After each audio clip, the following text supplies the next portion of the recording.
indice, pas un témoignage qui ouvrira une piste sérieuse. Estelle Mouzin, vous avez sans doute vu son visage sur des affiches d'avis de recherche placardées un peu partout en France. Ses parents ne perdent pas espoir, ils tentent l'impossible pour comprendre ce qui a bien pu arriver à leur fillette de 9 ans. Une équipe d'envoyés spécial a suivi semaine après semaine la famille d'Estelle dans sa quête pour la retrouver. Avis de recherche fait un reportage d'Anne Gauthier et Franck Carimalo.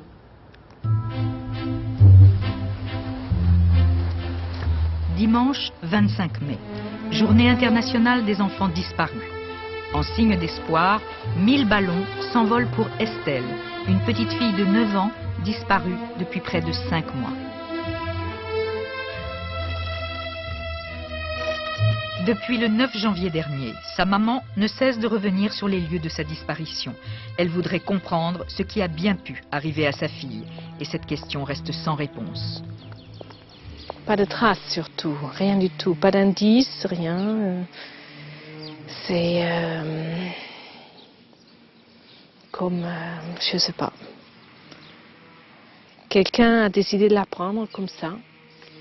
On ne sait pas pourquoi, on ne sait pas comment. Et c'est inimaginable.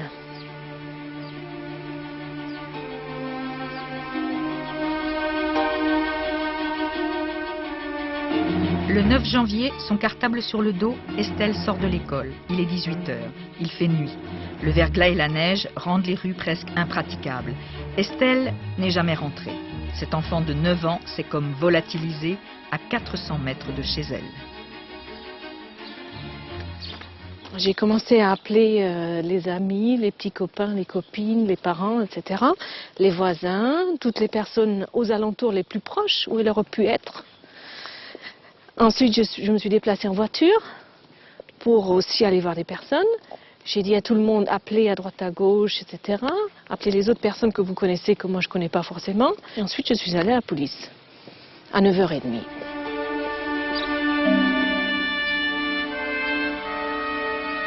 Cette disparition laisse les 1400 habitants de Guermantes sous le choc. Toute la petite commune de Seine-et-Marne se mobilise et pour afficher sa solidarité, on improvise des avis de recherche. À ce jour encore, ils sont restés vains. Vous savez que vous croyez que c'est facile de mettre un truc comme ça sur sa porte? C'est pas un chat, c'est mon enfant. C'est une partie de moi-même qui est partie. J'ai été, c'est pas moi qui suis à plaindre, c'est l'enfant qui n'est plus là. Et on ne sait pas comment ce qu'elle subit et ce qu'elle vit. D'ailleurs, il ne faut pas y penser parce que sinon on devient fou.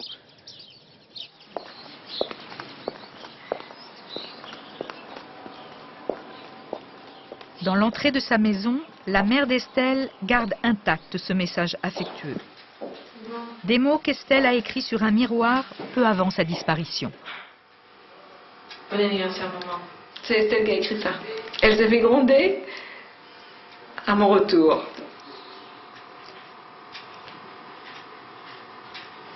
Oui.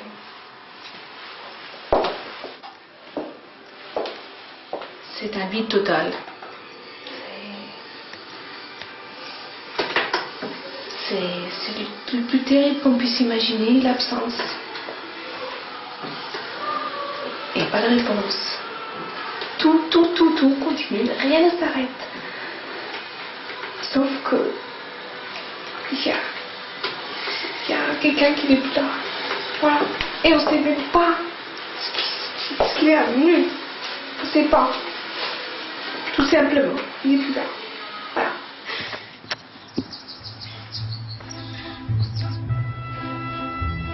Pour Éric Mouzin, le père d'Estelle, c'est le même désarroi. Il n'a qu'une obsession, remuer ciel et terre pour retrouver sa fille. Si Estelle est encore en vie, elle doit être en train de se demander mais qu'est-ce qu'ils font pour venir me chercher, quoi. Enfin, moi cette nuit, alors c'est clair, je dormais pas, mais pour moi c'était comme si elle me le disait à l'oreille, quoi. Qu'est-ce que vous faites? Pourquoi vous n'êtes pas venu me chercher? Et on est là en train d'attendre je sais pas quoi, avec des policiers qui font je sais pas quoi, un juge d'instruction qui fait je sais pas quoi. Voilà, alors il nous reste quoi à lancer notre campagne d'affichage. Puis après, je sais pas, faudra encore trouver d'autres. Je crois qu'il faut vraiment qu'on arrive à faire remuer les choses. Son idée, inonder la France d'avis de recherche. Ce jour-là, il a rendez-vous au siège de la Fédération des imprimeurs. J'ai besoin des imprimeurs et de l'aide des imprimeurs. Et donc, les imprimeurs, ça, de toute façon, elle vous sera acquise, hein, parce que c'est un problème auquel ils seront sensibles de toute façon, ils y sont déjà. Les imprimeurs lui offrent la fabrication de 400 000 affiches, un geste de solidarité inespéré. Car en France, ni la police ni la justice ne participent aux campagnes d'affichage public. L'initiative et le financement, tout est à la charge des parents. Ce soir-là, Éric Mouzin repart plein d'espoir. Dans une semaine, les affiches seront prêtes. Le lendemain, nous le retrouvons chez lui, quelque part en région parisienne. Éric Mouzin vit séparé de sa femme depuis quelques années. Ici, 2 mois après la disparition d'Estelle, il se refuse à donner l'image d'un père effondré. Bien sûr que je suis atteint, bien sûr que je suis blessé, meurtri, déglingué. Mais je crois qu'il y a une urgence absolue, qui ne laisse pas la place à la lamentation. Aujourd'hui, on ne se lamente pas, aujourd'hui, on cherche. Enfin, c'est ce que j'essaie de faire, en tout cas. Très vite après la disparition, pour alerter l'opinion publique, ce père s'appuie sur Internet. Il crée un site au nom de sa fille. Chaque jour, il relève plus de 50 messages. Ce matin-là, il reçoit un poème émouvant. Ça, c'est de la nuit. Petite Estelle, petite fillette, petit pépin de lumière, chacun espère se trouver sur ta route pour entendre ta petite voix. On t'attend, on t'espère, et moi j'implore ton destin, afin qu'il te montre du doigt pour qu'il te ramène chez toi. Mais au-delà du soutien moral, il attend un témoignage, un indice, une confession qui mette la police sur la bonne voie. Mais les messages ne conduisent qu'à des fausses pistes. Je ne sais pas combien de fois on a cru que ça y était. Quand la personne a téléphoné d'Avignon pour dire qu'il allait mettre Estelle dans le train, quand des gens ont dit qu'ils avaient vu Estelle avec tellement de détails que ça paraissait plausible. Est-ce que vous aviez l'espoir que le ravisseur d'Estelle vienne vous écrire? Il est peut-être venu. Il est peut-être venu. On peut pas le savoir. On t'a pas l'air bien, hein, Mimi. Hein? Nous, ce que l'on attendait, c'était le message vous retrouverez Estelle à cet endroit-là. Et on l'a pas reçu, ce message. Mais non, moi, je reste confiant. Ouais. Il va tout faire pour garder l'espoir. Pourtant, 50 jours après la disparition d'Estelle, Internet n'a rien donné et l'enquête ne mène nulle part.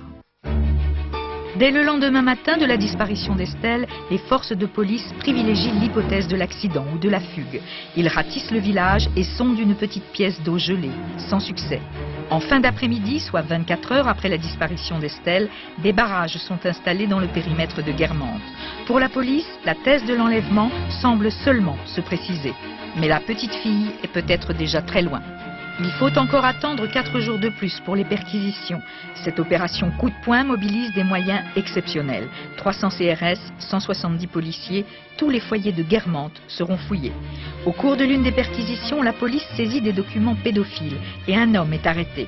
Il reste incarcéré, mais dans l'affaire Estelle, il semble aujourd'hui hors de cause. Fin janvier, 7 autres personnes ont été placées en garde à vue, puis relâchées. Une à une, toutes les pistes se referment, l'enquête piétine.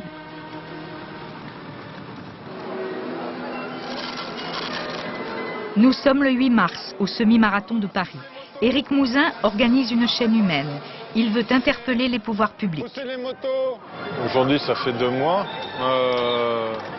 Donc c'est rappeler que nous sommes toujours dans la même situation que celle du début. 3 jours plus tard, ce message résonne dans l'hémicycle de l'Assemblée nationale. Le ministre de l'Intérieur fait savoir qu'il suit désormais le dossier personnellement. Ça fait 2 mois qu'Estelle a disparu. Les enquêteurs du SRPJ de Versailles font ce qu'ils peuvent, ne négligent aucune piste. Mais je vous confesse qu'aujourd'hui, et c'est bien pour ça que nous n'en négligeons aucune, nous n'en avons pas. Résultat, 8 jours plus tard, plus de 2 mois après la disparition d'Estelle, l'enquête semble repartir. La justice ordonne une vaste battue autour de Guermantes et elle y met les moyens. L'armée vient au secours de la police. Une centaine de soldats va ratisser les bois pendant 3 jours. Une opération spectaculaire. C'est un père inquiet, tendu, qui se joint à la battue. Éric Mouzin le sait, la police cherche un indice, un vêtement, un cartable, mais peut-être aussi le corps de sa petite fille. Vous savez, je crois qu'il va falloir que les choses, qu'il se passe quelque chose. Bon, donc c'est en train de se mettre en place. C'est pas possible qu'avec tout ce qui se passe, il n'y ait rien qui sorte. Et le but de la manœuvre, c'est de faire sortir quelque chose. Donc ça va arriver. Mais je ne sais pas combien de temps ça prend. Pour la mère d'Estelle, l'épreuve de la battue est insupportable. Elle a préféré ne pas venir. Le même jour, lors d'une conférence de presse, la police reconnaît que l'enquête piétine et qu'elle a besoin de nouveaux témoignages. Nous recherchons le témoignage de parents dont les enfants ont subi, peut-être pas des agressions, mais disons, ont été confrontés à des comportements d'hommes ou de femmes qui les ont choqués. Nous recherchons le témoignage de personnes auprès desquelles vivent des individus qui ont un comportement curieux avec les enfants. À l'écart des autorités, de son côté, Éric Mouzin va lire à la presse un appel destiné aux ravisseurs d'Estelle. Un texte rédigé avec une psychologue de la police. Mais je pense aussi à la personne qui l'a enlevée. Nous avons tous besoin de la retrouver maintenant. Et ce soulagement, je suis sûr que la personne qui l'a enlevée le partagera avec nous. Voilà. C'est tout ce que j'avais à vous dire.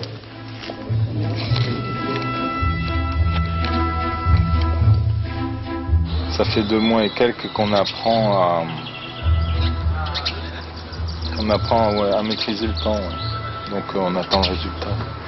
Hein? Je fonce parce que là, je fais la boucle.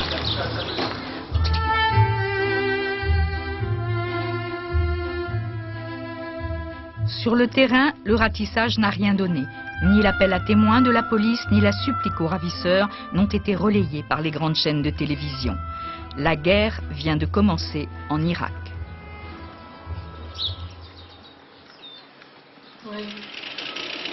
3 mois ont passé depuis la disparition d'Estelle. Suzanne Mouzin attend. La douleur est toujours là. À l'intérieur, comme dans le jardin, tout lui parle d'Estelle. Ça, c'est sa maison dans les arbres. Et bon, elle aimait bien monter, mais elle aimait bien observer en haut, surtout, ce qui se passait autour, les autres enfants, narguer un peu les autres, bon, ce genre de choses. Voilà, elle pouvait se retirer quand elle voulait. Elle aime bien ce jardin. Oui, elle aimait bien le jardin, elle aimait bien aussi faire du vélo avec les autres dans la rue. Hein. Ici, les enfants jouent dehors, hein. Beaucoup.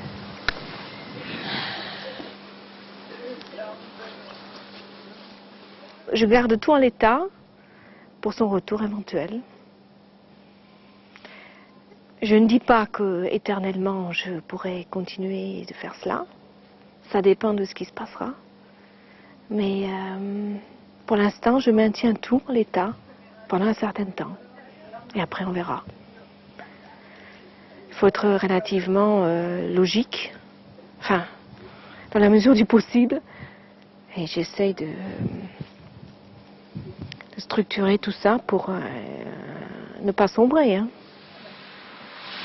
L'attente, l'incertitude sont chaque jour plus lourdes à endurer. Les parents ont porté plainte contre X, seule façon d'accéder à l'enquête. Maître Fichot est leur avocate. Aujourd'hui, elle reçoit Suzanne Mouzin. Vous savez, pour moi, c'est difficile parce que j'ai du papier, j'ai un dossier et j'aimerais bien la toucher de plus près, Estelle. Par sa nature même, elle est très ouverte, elle est très dynamique, elle est très gaie, elle n'est pas rancunière. Lorsqu'elle a été grondée, elle revient tout de suite. C'est vraiment, elle est charmante, elle est pleine de vie. Comment Estelle a-t-elle disparu? Une association a prêté ce CD-ROM à l'avocate. Il alerte les enfants sur les risques d'enlèvement. Suzanne Mouzin visionne une scène de kidnapping inspirée d'une histoire réelle. Un moment difficile pour elle. Viens vite, ta maman t'appelle, elle est à l'hôpital. Elle a eu un accident. Monte vite. Voilà, ferme bien la porte.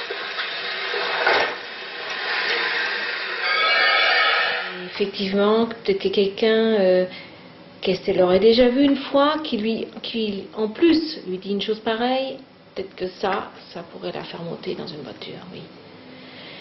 Mais un parfait inconnu, même avec cette information-là, elle a quand même 9 ans et demi.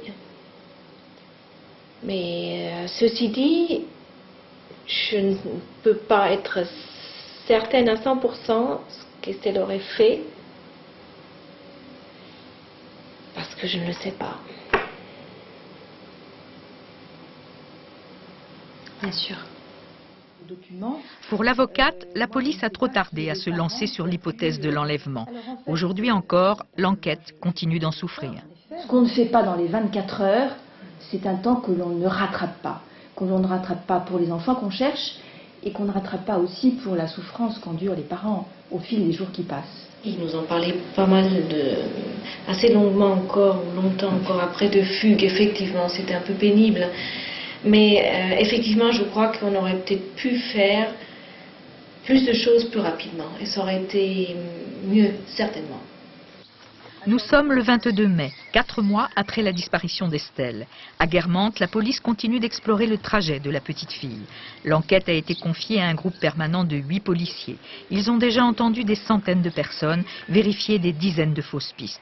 Ce jour-là, ils préparent une nouvelle campagne d'audition. On est en train de recenser les habitations dans lesquelles on va rencontrer systématiquement les habitants. Vous pensez que les habitants n'ont pas encore tout dit? On pense qu'il faut solliciter les gens le plus possible et que le renseignement n'arrivant pas forcément à nous, il faut qu'on aille le chercher systématiquement à la source.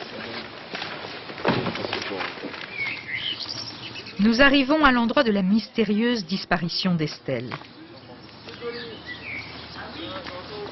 C'est ici qu'elle est vue pour la dernière fois, ici, là, à l'entrée de cette place. Ouais. Ce n'est pas un lieu isolé, mais une placette bordée de maisons, fréquentée en fin d'après-midi. Et pourtant, personne n'a rien vu.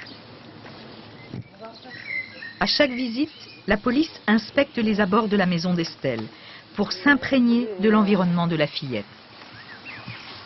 Nous sommes en pleine instruction, alors ils restent discrets sur leur stratégie et sur leurs actions.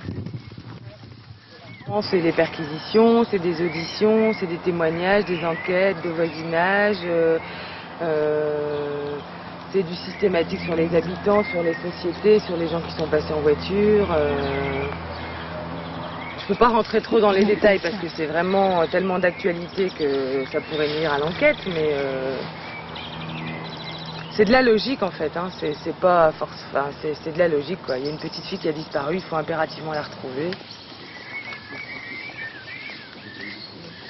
Au quartier général du SRPJ à Versailles, on espère que cette enquête de fourmi finira par payer. Notamment grâce à ce nouvel outil ultra perfectionné, un logiciel. Ils viennent juste de le recevoir. Cet ordinateur doit les empêcher de se noyer dans un dossier devenu gigantesque et qui compte 1500 pièces. Compte tenu de la base d'informations qu'on doit traiter, si vous voulez, l'intelligence humaine ne suffit pas. En plus, il y a un facteur temps qui joue maintenant, hein, qui fait que bon, il y a une déperdition effectivement d'informations qui peut se faire dans l'esprit des enquêteurs. Ici, par exemple, l'ordinateur a rassemblé tous les appels des téléphones portables au moment des faits, le 9 janvier, dans la zone de Guermantes. D'un clic de souris, il peut décortiquer les heures, les lieux et les liens éventuels entre tous les appels. Ça nous permet de détecter en fait les gens qui ont téléphoné au moment des faits, entre 18 et 20 heures, disons. Ces gens-là, ils étaient à proximité des faits, c'est certain. Il n'y a pas grand-chose de certain dans cette affaire, mais ça, c'est certain. Donc ça pourrait nous servir quelque part dans l'affaire. Voilà. Les données du dossier Estelle sont actuellement en cours de saisie informatique. À terme, en quelques secondes, l'ordinateur pourra rapprocher des témoignages, des agendas, des personnes qui sont noyées dans ces milliers de feuillets. De son côté, Éric Mouzin n'hésite pas à aller chercher de nouvelles idées à des milliers de kilomètres. Il va rencontrer les responsables d'une association américaine. Il part pour 48 heures aux États-Unis. Alexandria, dans la banlieue chic de Washington, État de Virginie. Le père d'Estelle a rendez-vous au Centre national pour les enfants disparus et exploités. Monsieur Mouzin, bienvenue à notre département. C'est le département international. Johanna Larson s'occupe entre autres du secteur France, donc d'Estelle. Voici sur Internet, nous avons un site. Nous montrons les photos ici de votre fille. Sur ce site, 3000 enfants américains et étrangers répertoriés pour disparition inquiétante. Tant que l'enfant n'est pas retrouvé, les campagnes de recherche et l'enquête continuent. Ici, pas question de se décourager. La journée d'Éric Mouzin ne fait que commencer. Il rencontre d'abord le directeur. Ernie Allen lui explique comment leur système d'alerte fonctionne, un dispositif bien rodé. Sur cette cassette, une histoire qui a ému toute l'Amérique. La petite Anne, un bébé de 2 mois, est enlevée par sa nurse au Texas. En quelques minutes, l'alerte est déclenchée. Les médias reçoivent un avis de recherche prioritaire. Toutes les chaînes de télévision et de radio locales le diffusent régulièrement. C'est l'alerte Amber. Le lendemain matin, sur l'autoroute, un automobiliste reconnaît la nourrice et appelle la police. Elle a un siège de bébé devant avec elle. Je l'ai vue et quand j'ai entendu la radio, je me suis dit c'est elle. C'est incroyable. Grâce à cet appel, la petite Anne est retrouvée. Au bout de 14 heures seulement, la police a pu rendre le bébé aux parents soulagés. En 15 ans, l'alerte Amber a sauvé la vie de 54 petits Américains. Un double financement public et privé permet d'employer 200 personnes. Éric Mouzin prend conscience du fossé qui sépare les deux pays. Aujourd'hui en France, on a tendance à nier les enlèvements d'enfants et c'est quelque chose qui dérange. Et je crois que c'est parce que il y a un blocage à prendre en compte ce genre de tragédie. Mais on va faire changer les choses. Ernie Allen nous conduit au quartier général du dispositif. En période de crise, ici, 12 standardistes répondent 24 heures sur 24, 7 jours sur 7. Amber Alert dispose d'un numéro d'urgence unique sur tout le pays. C'est la police qui décide ou non de l'enclencher. L'enfant doit avoir moins de 15 ans. Ce dispositif ne s'applique pas aux fugues ni aux enlèvements parentaux. Cette alerte, on l'aurait déclenchée pour Estelle, même s'il n'y a ni témoin ni indice. Quand un enfant de 9 ans disparaît dans de telles circonstances, je pense que c'est important de prendre très vite conscience qu'elle est en danger. Pour Éric Mouzin, les rendez-vous se succèdent. L'association travaille main dans la main avec les forces de police. John Collier, policier de l'État de Virginie, décrit les méthodes d'investigation américaines. L'occasion pour le père d'Estelle de les comparer aux techniques françaises. Combien de policiers pouvez-vous mobiliser pour ce genre d'enquête? Eh bien, je peux vous raconter une affaire il y a environ 2 ans. Des jumelles de 5 ans ont disparu et nous avons commencé les recherches sur le terrain avec à peu près 50 personnes. En combien de temps? Très vite. En 1 heure, ils étaient sur le site en train d'enquêter. La rapidité des Américains ferait-elle la différence? En 1 heure seulement, tout est opérationnel. Recherche, barrage routier, enquête de voisinage. Déjà, son prochain rendez-vous est arrivé. Bonjour. Il est un profiler, un consultant pour le centre. Ce psychocriminologue travaille également pour le FBI. C'est un spécialiste des ravisseurs d'enfants. Sans écarter aucune autre hypothèse, pour lui, Estelle a probablement été enlevée par quelqu'un qui a repéré sa proie.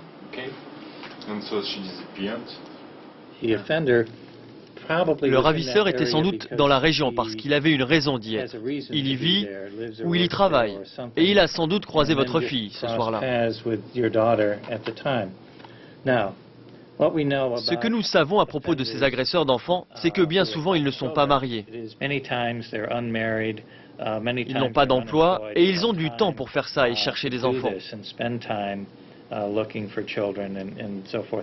Les gens qui le côtoient ont pu remarquer qu'il semblait anxieux et troublé avant la disparition. Mais après la disparition, il peut avoir changé son comportement car il a peur d'être découvert. Le message qu'il faut lui adresser, c'est qu'il ne sera jamais à l'abri, que l'enquête va continuer et ne s'arrêtera pas. De retour à l'hôtel, Éric Mouzin rédige à l'intention de l'association Estelle le compte-rendu des entretiens. Malgré tous les moyens mis en œuvre, c'est peut-être un dispositif à l'américaine qui aurait manqué à Estelle dans les minutes et les heures qui ont suivi sa disparition. Même si les gens ont le sentiment qu'on a été performant, on aurait pu aller 10 fois plus vite s'il y avait eu cette organisation en place. Parce qu'après tout, une fois que vous avez la photo, l'avis de recherche, vous le diffusez et c'est parti. Alors que là, nous, on a inventé l'eau tiède. C'est vrai que les Américains ont toujours la pensée positive. Et que cette pensée positive, ils ont cherché à nous la faire partager. On va essayer de la conserver. Même si les chances de la retrouver vivante diminuent forcément à chaque jour. Il est presque l'heure de reprendre l'avion pour Paris. Éric Mouzin ne renonce pas. Mais pour la première fois, il s'autorise quelques confidences. Je jette pas l'éponge, non. Alors bien sûr, il ne faut pas non plus que qu'avec ce qui pourra après être pris pour de l'entêtement, je gâche la vie de tout le monde avec ça. Quand vous dormez pas, que toute la nuit vous êtes en train de cogiter ou de prendre des notes ou de marquer les idées qui vous passent par la tête ou que vous êtes en train de pleurer, la personne qui est à vos côtés, c'est pas toujours facile, oui.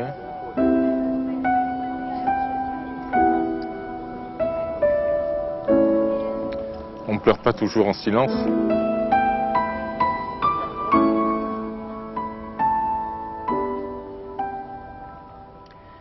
Nous allons maintenant vous parler d'une nouvelle expérience menée par le tribunal de Toulon pour lutter contre la délinquance des mineurs. Que faire face à un enfant violent, fugueur ou délinquant?